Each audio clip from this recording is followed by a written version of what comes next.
Welcome back, my friends, to the Derate the Hate podcast. I am Wilk from wilksworld.com, and this is going to be episode 73 of the podcast. Now, we did not create the hate, but with your help, we can derate the hate. It's all about bettering the world one attitude at a time, and that depends on us as individuals.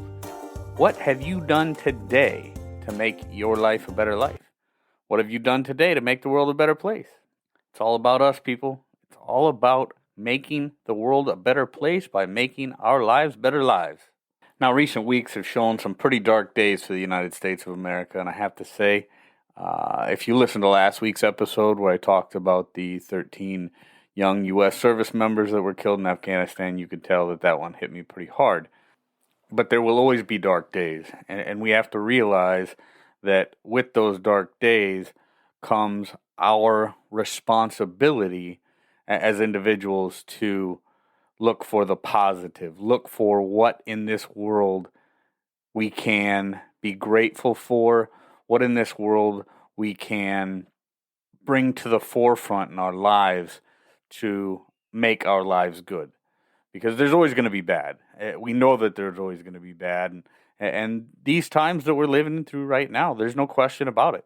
There is a lot of bad. There's a lot of bad. And if we focus on the bad, that's all we're always going to see is the bad. You know, I talked about that in back in episode 52, I believe, when I talked about the reticular activating system and how people with the perpetual victim mentality have that built within them. They start to see nothing but the bad because our brain only focuses on so many things at any one given time.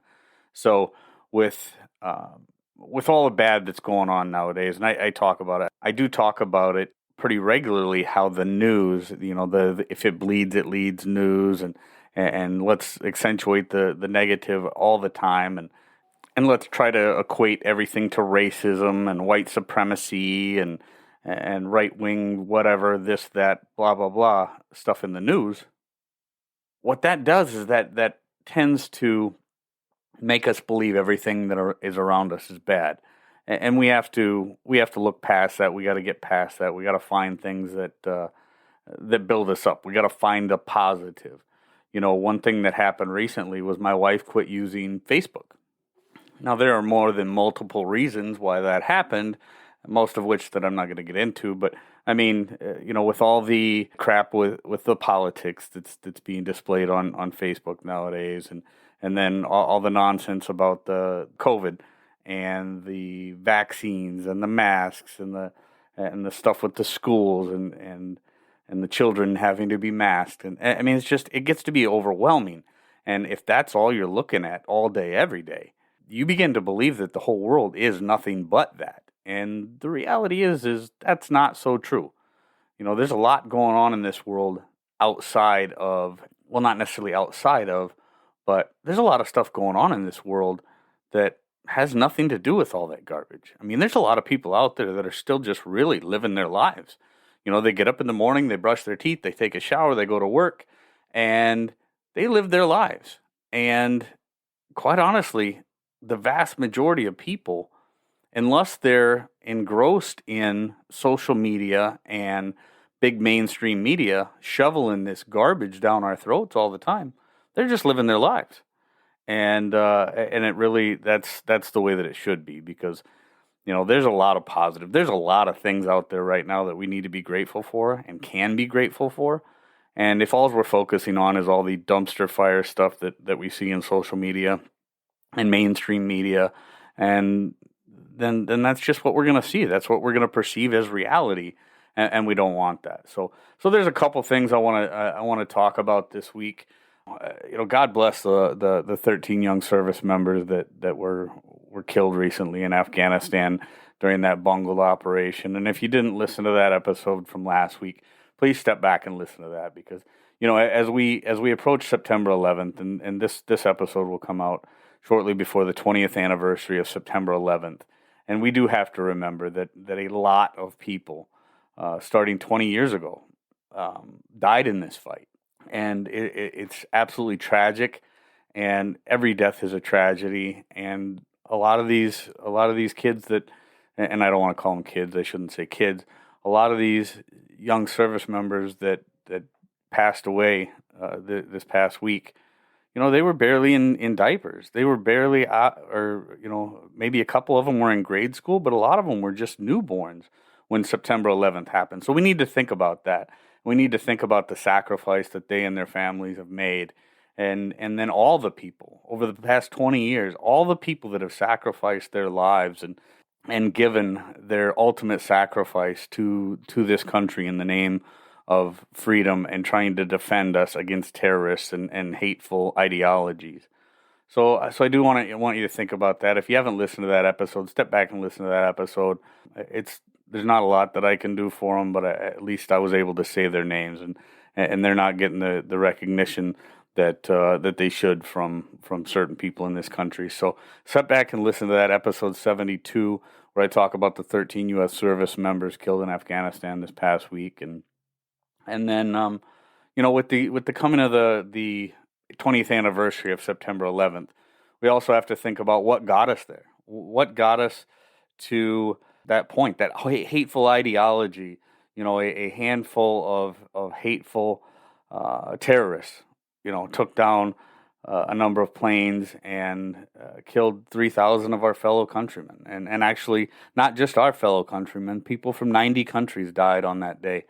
Somewhere around 90 countries died on September 11th, 2001, when them hateful terrorists, hateful murderers destroyed the innocence of this country. And I talk about that in a recent episode where I talked to Muhammad Ahmed, talk about 20 years of the battle against terrorism and all the things that he's doing.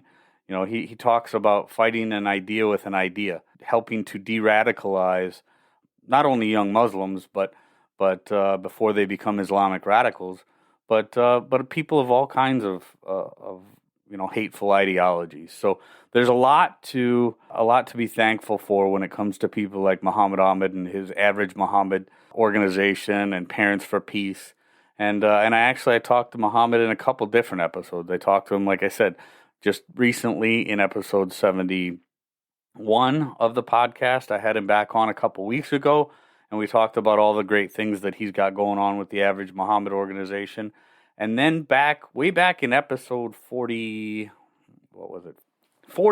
when him and I talked and about battling extremism with an alternative narrative. So those are two very important episodes with Average Muhammad Ahmed, my good friend. I'm honored to call him a dear friend of mine now, and it's so important that people realize, because not only do we have to think about what led to that hateful ideology that led that handful of murderous terrorists on September 11th to do what they did, but what happened afterwards? What happened to the Muslim community afterwards, and how we can better engage with the Muslim community to help ensure that things like that do not happen again? Because we can't simply label all Muslims as extremist terrorists, because they're not. And most reasonable minds will agree, or all reasonable minds will agree, that they're not.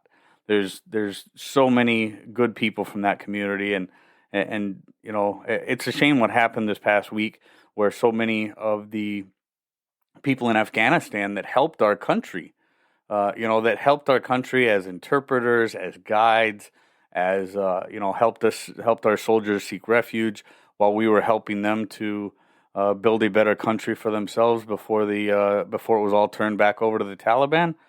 So many of those people were left there, and there's a lot of great people over there that are now going to suffer because of that bungled operation. But we have to realize that we have to work in conjunction with the good people from those communities and the good people from the within the Muslim community and within the Muslim faith to help to identify and stamp out and call attention to the radicals before the radicals can do actions like they did to us on September 11th. So I hope all that makes sense, but we can't simply shut them out and pretend like they're not part of the solution to that problem. So step back and listen to those episodes. Episode 49, when Average Muhammad and I first spoke, and then episode 71 when we talked a couple weeks ago. I think it's very informative. and I think you'll get a lot out of it, and it helps bring some insight to the problem we face when it comes to terrorism in the United States. And then there's also some very important additional episodes that I've done recently with regard to the so-called white supremacy problem that we have in this country today. Not to say that it's not a problem, but it's not nearly the problem that some people would have you believe. And I talked to Jeff Scoop, former leader of the National Socialist Movement here in the United States. Spoke with him back in episode 70 about redemption for radicals, and are we really the society that we're not going to allow people that have decided to better their lives, decided to take a turn and try to better the world by helping to stamp out extremism, just like Muhammad does? So step back and check out that episode as well. As we approach September 11th, we have to realize that I want you to think back. Just think back in your mind's eye. If you're old enough to remember it, I want you to think back to what it was like the day after September 11th, or the following days after September 11th, the initial attack. And I want you to think about how we came together as a nation, how neighbors really started to engage and talk to each other again. And it wasn't about, if you think back, if you're old enough to remember back to that, and there's a whole generation now that they don't know what it was like before September 11th because they weren't here. And even when people tell stories, it's almost unbelievable. And if you think about the days following September 11th and the way things were then compared to the way things are now, it's absolutely unbelievable. It's like we're living on a different planet because of the toxicity and the way that people treat each other now in this country compared to the way that they were treating each other in the days following September 11th. I mean, after September 11th, we really came together as a nation. We realized that the enemy was somebody in a far-off land, and we needed to be a unified nation and come together to fight that common enemy of hate and extremism and terrorism. And now we are tearing each other apart because of political differences, and it's absolutely sickening what we see in a lot of respects in the political climate nowadays. And it's perpetuated greatly by politicians, those in the mainstream media, and those in big tech. And I want to see a time, again in my lifetime, and I pray to God that it happens, I want to see a time again when we are a unified nation. That's one of the reasons that I became a part of the Braver Angels organization. And it's so important, the work that they're doing as an organization, because they try to bridge that divide. They try to bridge that divide and help people talk to each other again that are of different political mindsets and talk together in a civil manner and realize that, I don't have to change your mind and you don't have to change my mind, but we can be civil with our conversations. We can be civil to each other and still be Americans, even though we may not agree on everything. So I want to see again in my lifetime, without obviously the events of September 11th, but I want to see again in my lifetime a time when we can all be divided, when we're all flying the American flag proudly, and we can talk to our neighbor, and everything doesn't have to be about politics, and everything doesn't have to be some conspiracy theory that is meant to whoop somebody's emotions up into a frenzy so they get... I talk about it all the time on this podcast. We can't allow our emotions to dictate our actions, but that's exactly what people are trying to do. They try to divide us. They try to keep us separated. They try to use our emotions to their advantage because they know most people will act upon their emotions. And we have to be very cognizant of that and understand that there's people out there trying to do that, and we have to take it upon ourselves as individuals to not allow that to happen. So I've gone a little longer than I planned to with this conversation. Felt a little rambly, but I hope there was something good in it. I hope you took some good out of it, and I hope it makes a difference and helps you to make your life a better life today. So, one last thing I did want to say. As we come upon the 20th anniversary of September 11th, 2001, where so many of our innocent and loving family members and countrymen and people from all over the world were killed, and it started a long battle against terrorism. I do want you to reflect upon all those that we've lost, not only on September 11th, but all those we've lost since then in the battle against terrorism. Just say a prayer for them and their families today, and say a prayer for our country. And I hope that you hope, like I do, that we can see a time again when we're not so polarized and not so political in our everyday lives. With that, I'm going to say get out there, be kind to one another, be grateful for everything that you've got, and remember, it's up to you to make each and every day the day that you want it to be. Again, I am Wilk. Email me, wilk@wilksworld.com. Follow us on all social media platforms, or most, that is, and leave us some feedback wherever you get your audio. That'd be greatly appreciated. Share us with your friends. I'm going to back on out of here, and we will catch you next time.